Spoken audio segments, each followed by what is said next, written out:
So it is the penultimate Sunday in August of 2015. I'm in front of the Unitarian Church of Montreal, engaged in my alternative spiritual practice of protesting against Unitarian Universalist injustices, abuses, and hypocrisy, which include, but are by no means limited to, falsely accusing me of the criminal act of blasphemous libel in an effort to intimidate me into removing blog posts about Unitarian Universalist pedophiles and rapists.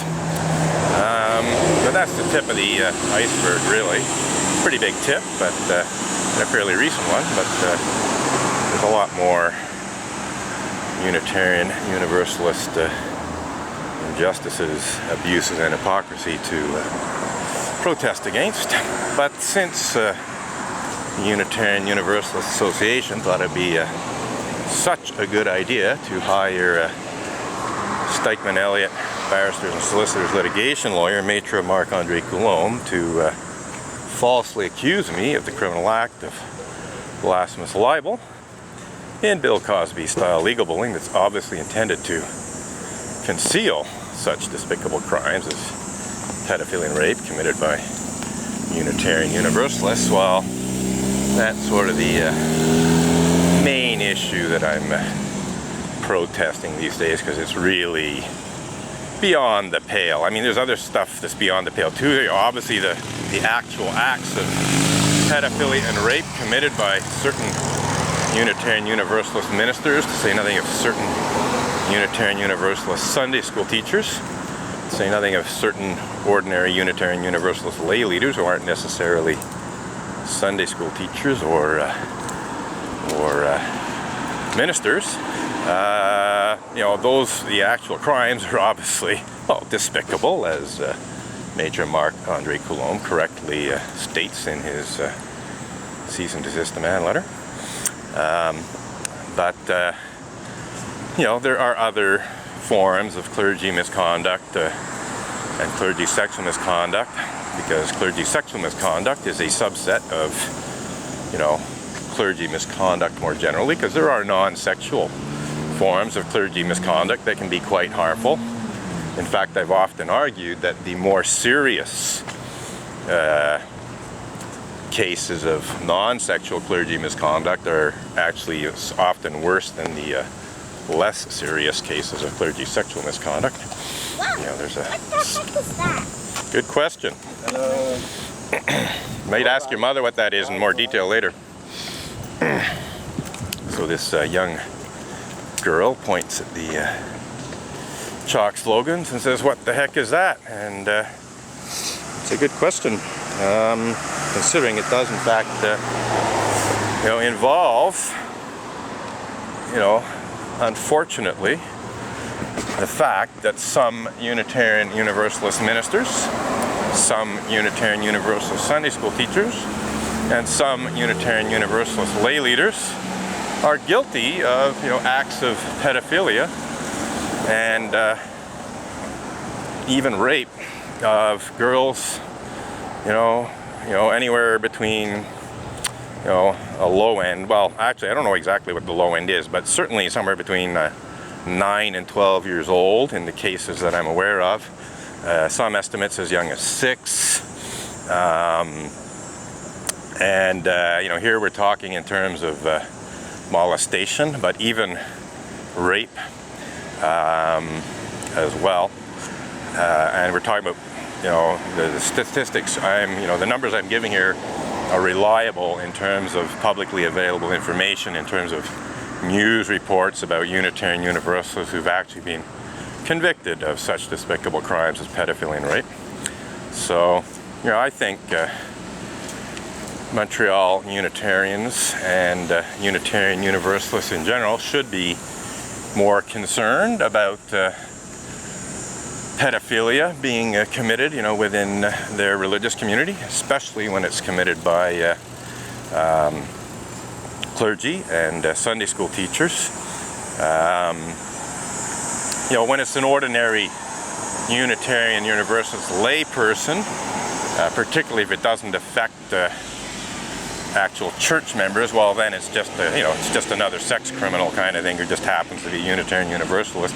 But when it's a Unitarian Universalist Sunday school teacher, when it's a Unitarian Universalist minister, well then we're getting into problems that the Unitarian Universalist church really needs to deal with responsibly, instead of trying to cover up and hide as much as they possibly can.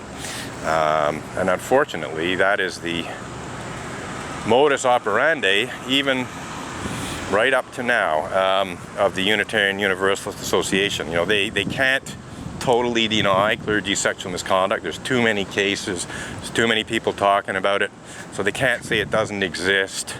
Well, actually, I'm getting to a point where I will say how they actually did say it doesn't exist in one particular area, but they cannot credibly try to pretend that there's no clergy sexual misconduct within the Unitarian Universalist religious community. But here's the thing, I was accused of blasphemous libel just over 3 years ago in June of 2012 in an effort by the UUA to intimidate me into removing blog posts and tell the truth about some Unitarian Universalists who were actually convicted of such despicable crimes as pedophilia and rape.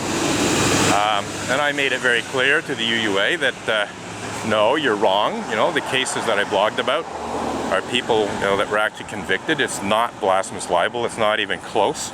It wouldn't even be blasphemous libel if I was making unfounded and vicious, as falsely claimed allegations. But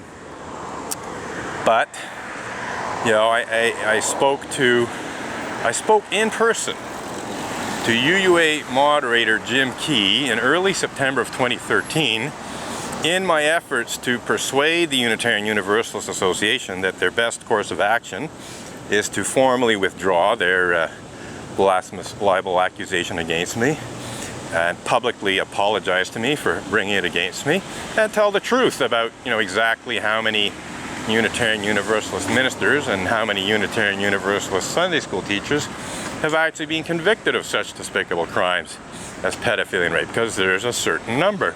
I'm not saying there's a huge epidemic, but there are documented cases of Unitarian Universalist ministers and Unitarian Universalist Sunday school teachers, being charged, tried, convicted, and sentenced to jail terms for committing such despicable crimes as pedophilia and rape. So, I made it very, very clear to Jim Key in early September that there were cases. I gave him names and I gave him enough information for him to verify the facts.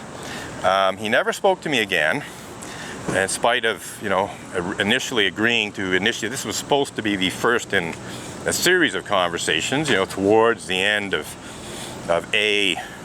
correcting the serious mistakes that the UUA made in terms of me personally, but also in terms of reforming Unitarian Universalist clergy misconduct policies and procedures and so on. But Jim dropped the ball in September, October of 2013.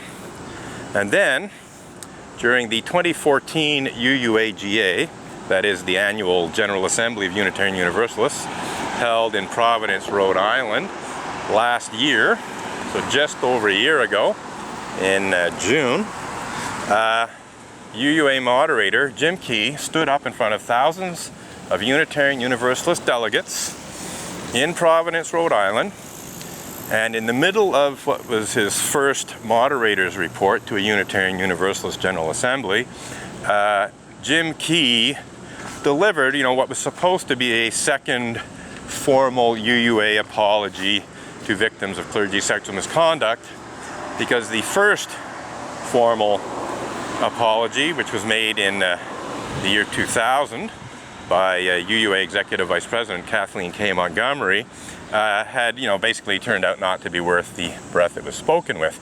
It was actually a good apology in terms of what it said. It had the appearance of sincerity and everything, but unfortunately the Unitarian Universalist Association never came through with the promises that were made in the apology to improve policies and procedures and do a better job of dealing with clergy misconduct. So they ultimately were forced into delivering a second apology. Well, unfortunately, the apology that Jim Key sandwiched into his moderator's report has some serious problems in the apology itself. Jim Key plays down the amount of clergy sexual misconduct in general within the Unitarian Universalist religious community by saying that only a small number of Unitarian Universalist ministers are guilty of clergy sexual misconduct. Well, unfortunately, and this is again something I personally told Jim Key, a minimum of 400 Unitarian Universalist congregations have been affected by clergy sexual misconduct of one kind or another. And by some estimates, as many as 2/3 have been affected by clergy sexual misconduct of one kind or another. So, you know, a very significant percentage of Unitarian Universalist churches have been affected by clergy sexual misconduct. 400 is not a small number in terms of congregations. 66% or more is not a small percentage. Even 400 is 40% of Unitarian Universalist congregations, because there's approximately 1,000 congregations, you know, slightly over 1,000 congregations, so it's slightly under 40% of them have been affected by clergy sexual misconduct. But that wasn't the worst lie Jim Key told. What Jim Key then, you know, went on to say, and this is an exact quote, there were no incidents of abuse of children or elders in my investigations. So what's Jim Key saying? Well, he's saying that in his own personal investigations of clergy sexual misconduct, which he undertook, you know, prior to delivering the apology, he found no evidence of any clergy sexual abuse of children, to say nothing of elders. Well, as I just said earlier in this video, I personally told Jim Key about cases of pedophilia and rape where Unitarian Universalist ministers had actually been convicted of such despicable crimes as pedophilia and rape.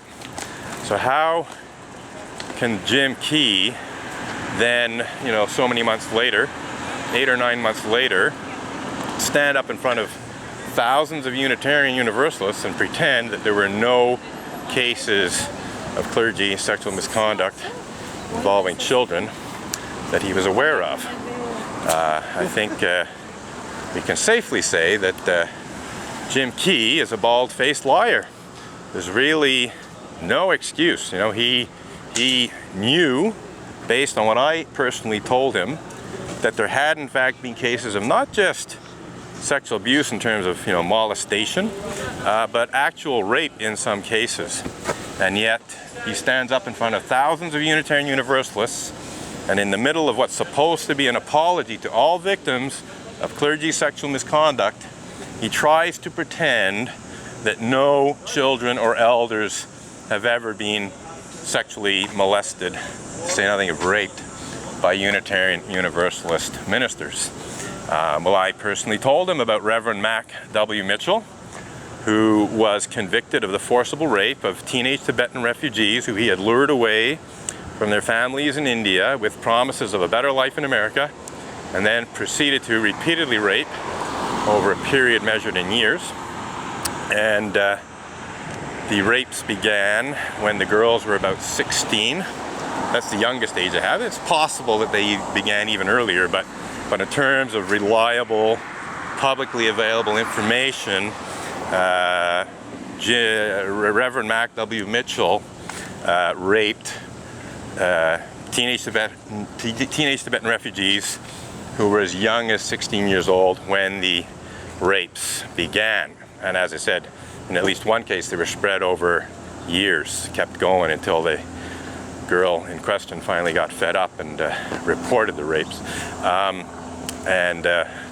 Reverend Mac Mitchell ended up being charged, tried, and convicted of committing rape against teenage Tibetan refugees and sent to jail for it.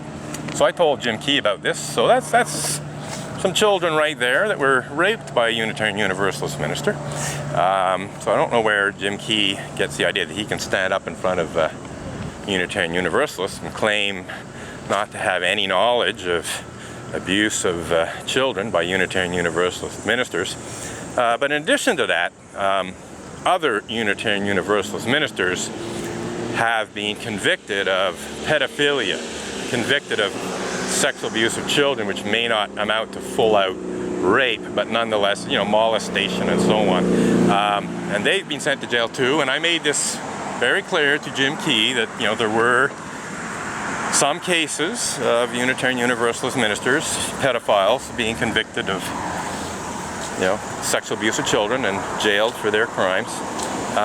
So, again, Jim Key really has no valid excuse for what he said. It's a lie. There's really no other way to describe it. Jim Key was perfectly aware that I had told him information that could easily be verified about Unitarian Universalist ministers sexually abusing children, and yet he stood up in front of thousands of Unitarian Universalists and pretended that he was completely unaware of any, clergy sexual abuse of children. That essentially trying to put it across that it just didn't happen. And I have to say, I'm very, very disappointed with UU Safety Net, which presents itself as a champion of victims of clergy sexual misconduct committed by Unitarian Universalist ministers, because even before Jim delivered that apology, I had reasonable grounds to believe that he would deliver an inadequate apology, an expedient apology,